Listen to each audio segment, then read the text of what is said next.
GM. Okay. So, hello, ladies and gentlemen, and myself, Charchit. I'm the community lead India from the Graph.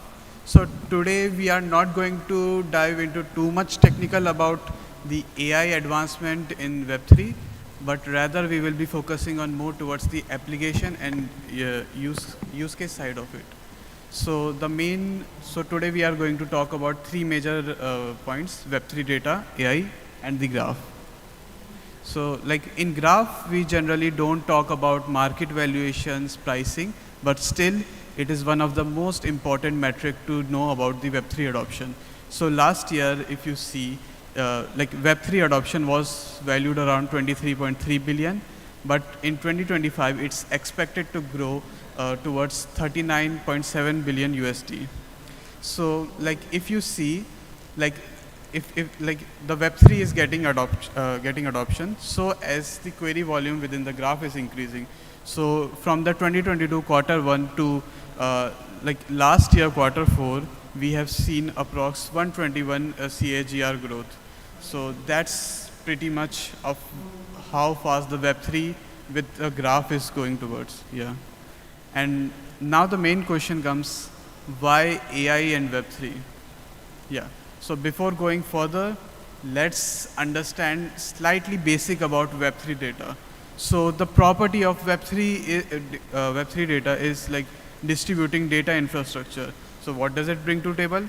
Reduce censorship, improved accountability, and immutability. And then the question comes, what AI can do?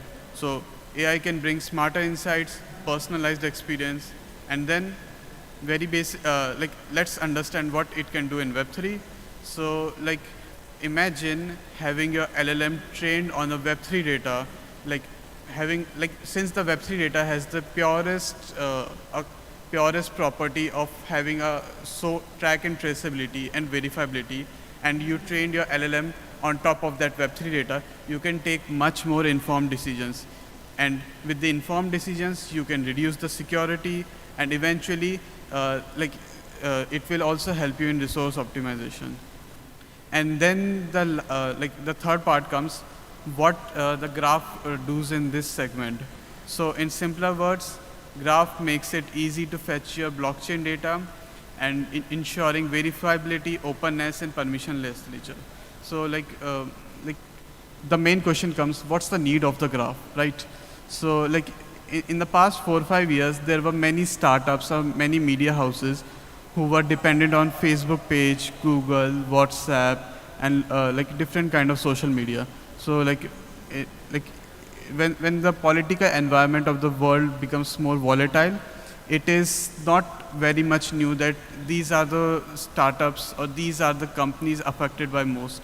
So that's why the graph is focusing on to enabling full stack decentralization, which will ensure the application or your startup won't disappear within one day.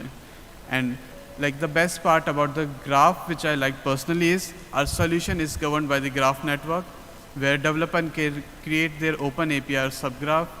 The indexer can use the firehose, and Substream is like a newer tech building by the like streaming fast AI team working on the graph.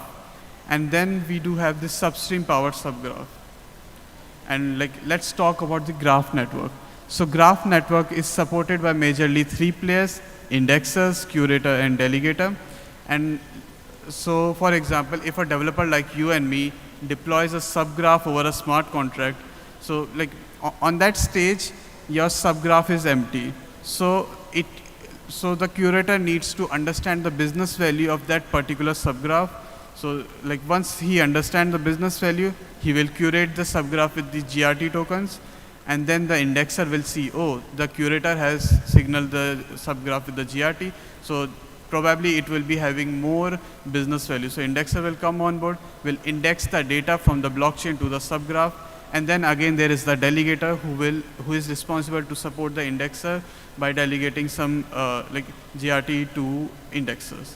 And for the once the process is completed, the developer will pay the query fees in GRT, and now it is now we have also started supporting credit cards. So the developer will just need to fetch the data from from the subgraph using simple GraphQL. And now we have understood the basic 3 points: Web3 data, AI, and the graph.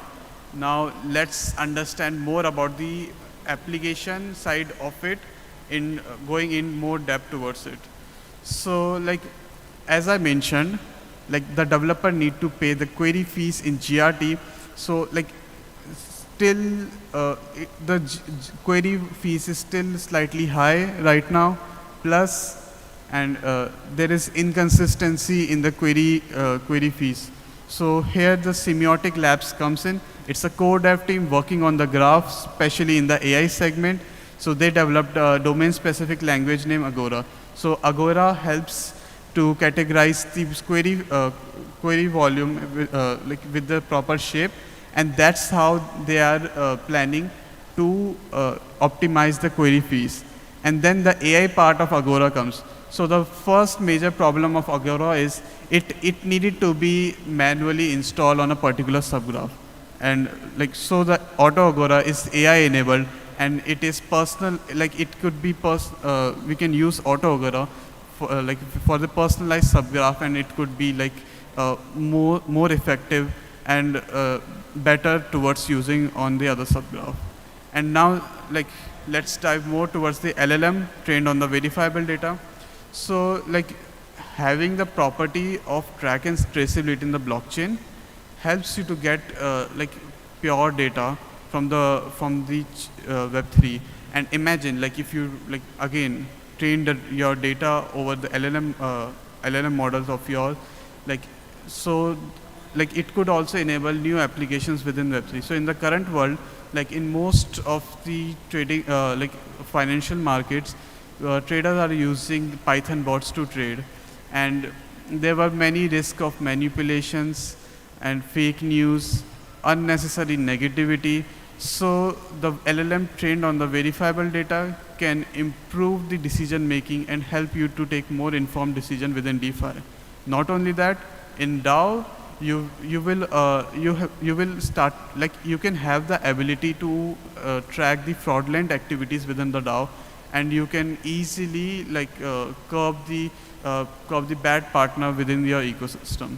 Not only that, the LLM trained on the verifiable data can also help in the developer tooling, specifically in analytics. So once like you have your AI-powered analytics over the purest form of data, then a lot more applications and a lot more business value a local customer or like a local business or any particular startup can start having. And not only that, the graph is also working towards like helping the developer to select the proper subgraph for their business value. So for example, if you want to make a market maker, there are plenty of subgraphs within the graph network. More than 1,000 subgraphs are already there, but still it will be difficult for a new developer to select the right subgraph for their main purpose. So the AI will simply help him to select the right subgraph, and his query will match to the right subgraph with the help of AI. So that's where the graph is working. And now let's talk about the community. So since I lead the Graph India community, like I would like to share some glimpse of it. So like here in the Graph India community, our focus is to scale the ecosystem of developers, and like our motto is to empower them so that they make industrial grade subgraph. And like a small context of Web3 in India is like a lot of projects are coming from Polygon, coming from India, like Polygon, Bikenomics, Instadap. So it's not very far that we cannot expect an industrial grade subgraph from a community. So in the next coming year, like it will not be wrong to expect that we will be having more industrial grade subgraph from this community. So that's all. Like if you have any questions, feel free to ask. And like in the meantime, you can connect me over Twitter and Telegram. Like I am very responsive, and if you need any help from the graph for your particularly your subgraph or any data service you are looking for, feel free to connect. And yes, like if anyone has having any question, feel free to ask.